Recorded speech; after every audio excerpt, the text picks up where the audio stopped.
Selamat masuk Ibu. Permisi Ibu. Silakan duduk. Iya. Saya tutup terlebih dahulu Ibu. Tentunya. Selamat siang Ibu. Perkenalkan sebelumnya saya Bidan Mayalani yang bertugas pada siang hari ini. Dengan Ibu siapa? Dengan Ibu Laras. Dengan Ibu Laras. Ada keperluan apa Bu kesini? Saya ingin tahu tentang gizi Boniface. Baik, nanti saya terangkan terlebih dahulu Ibu.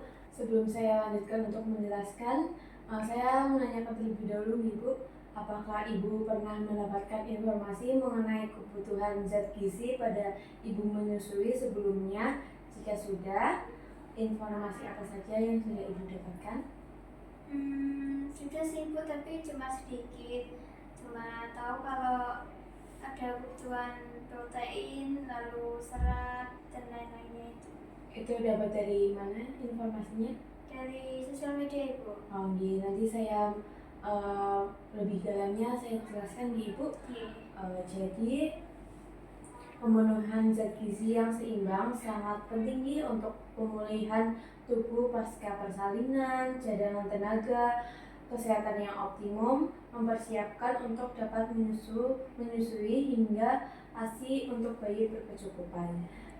Nah, jika kekurangan zat gizi ini dapat menghambat pemulihan tubuh pasca persalinan, kelelahan, gangguan kesehatan, dan kurangnya produksi ASI. Jadi nanti pemenuhannya bisa dimulai dari karbohidrat, yaitu sebagai sumber energi yang dapat diperoleh dari sumber makanan padi-padian seperti gandum dan beras, atau serealia umbi-umbian seperti kentang, singkong, ubi jalar, jagung, kacang-kacangan kering, dan gula, serta kebutuhan energi dalam masa menyusui sekitar 60-70% dari seluruh kebutuhan kalori total Ibu. Selanjutnya kebutuhan protein ada dalam sumbernya daging sapi, ayam, ikan, atau makanan laut lainnya, telur, susu, tempe, dan kacang-kacangan. Jumlahnya yaitu 10-20% dari total kalorinya Ibu. Selanjutnya kebutuhan lemak. Nah, di sini kebutuhan lemak sangat penting karena membantu perkembangan otak bayi dan retina mata. Sumbernya bisa dari minyak jagung, ikan, dan jumlah kebutuhannya bisa sampai 20-30% dari total kalori Ibu.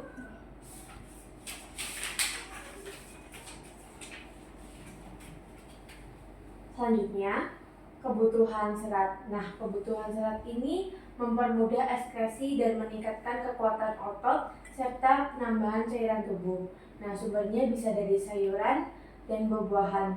Nah, kebutuhannya 29 mg per hari. Nah, selanjutnya zat besi. Nah, zat besi ini mencegah anemia dan meningkatkan daya tahan tubuh. Sumbernya bisa dari hati, sumsum tulang, telur, sayur hijau tua, kebutuhannya 28 mg per hari. Nah, selanjutnya kebutuhan iodium.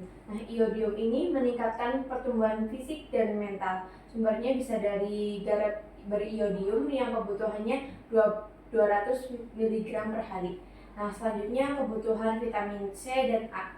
Nah, vitamin C dan A ini membantu meningkatkan daya tahan tubuh, membantu produksi ASI. Nah, sumbernya vitamin A itu dari hati, sayuran hijau tua dan kuning. Nah, vitamin C ini sendiri terdapat dari buah-buahan atau sayuran yang berwarna hijau dan kuning. Nah, kebutuhan vitamin C itu 85 mg per hari, sedangkan vitamin A 850 mg per hari. Nah, selanjutnya jumlah kebutuhan cairan. Kebutuhan cairan ini dikelola untuk mencegah dehidrasi dan diproduksi menjadi ASI. Nah, kebutuhannya 2,5 sampai 3 liter per harinya Ibu. Selanjutnya kebutuhan kalori untuk Ibu menyusui selama 1 hari. Nah, dalam lengkapnya Ibu bisa memerlukan peningkatan kalori untuk memenuhi kebutuhan Ibu dan produksi ASI sebanyak 2.900 kalori. Selanjutnya porsi makan dalam selama 1 hari itu secara lengkap kebutuhannya 2.900 kalori dibagi menjadi 3 porsi makan, pagi, siang, sore, atau bisa selingan nih Ibu. Nah, di sini saya akan selanjutnya menjelaskan cara mengolah dan menyajikan makanan secara benar.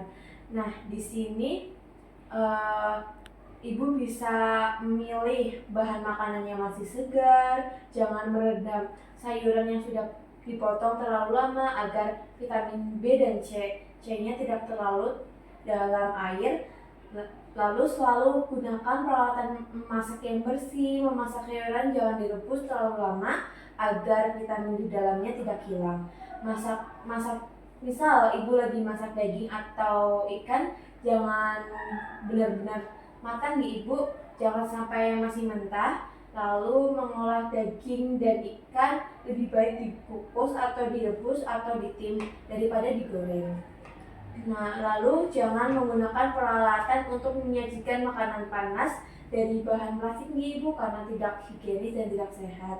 Lalu hindari menghangatkan makanan berkali-kali. Nah, Ibu sebelumnya sekarang tinggalnya sama suami saja atau sama mertua? Sama mertua juga Ibu. Sama mertua. Ada makanan yang dipantang nggak Bu? Biasanya itu katanya nggak boleh makan telur. Oh, itu malah baik Bu, soalnya kan ada terdapat protein Ibu buat memenuhi kebutuhan tubuh Ibu juga sama dede bayinya. Itu tetap aja bisa dimakan Ibu. Kalau misal masih ada mertua, Ibu bisa koordinasi sama suami biar kebutuhan Ibu juga tercukupi nggih, nggak cuma dari makanan pokoknya saja. Nah, di sini saya akan mengasih tahu tentang menu gizi pada ibu menyusui nggih. Di sini. Nah, di sini Ibu bisa lihat contoh menu makanan Ibu Nifas dalam 1 hari. Waktu pagi nasi bisa 2 sendok nasi, tempe gorengnya 1 potong sedang, telur ceploknya 1 butir, tumis kacang panjang dan wortel 1 mangkok kecil, susu 1 gelas. Nah, Ibu bisa nih makan snacknya pas pukul 10 pagi atau makan 1 potong pepaya dan 1 cangkir teh manis. Nah, untuk menu siangnya nasinya tetap sama 2 sendok, semur daging 1 potong daging, tahu gorengnya bisa 1 bungkus, sayur bubur ayamnya bisa 1 mangkok kecil, buah semakanya bisa 1 iris sedang. Nah, Ibu bisa makan snack lagi pas pukul 4 sore.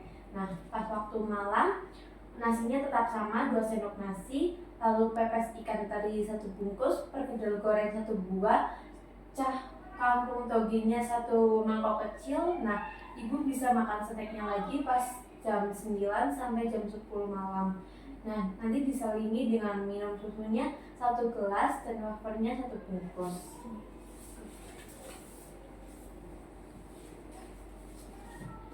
Nah, dari penjelasan saya sudah selesai. Apakah Ibu masih ada yang mau ditanyakan atau kurang jelas? Tidak ada Ibu, sudah jelas. Nah, yang tadi saya jelaskan apa saja Bu? Karbohidrat bisa didapat dari gandum, umbi-umbian, lalu serealia. Lalu untuk protein bisa dari telur, ikan, dan lain-lain Ibu. Lalu ada lemak dari minyak jagung dan minyak ikan. Betul sekali. Ibu nanti bisa menerapkan Ibu untuk memenuhi kebutuhan Ibu dan kebutuhan adik bayinya biar sehat-sehat Ibu. Jadi sekian edukasi yang podcast yang bisa saya sampaikan. Bisa jumpa lain waktu Ibu. Sehat-sehat Nggih. Terima kasih Ibu. Nggih, sama-sama. Saya antarkan Nggih. Monggo saya antarkan Ibu. Hati-hati di jalan Ibu. Mari Ibu. Nggih.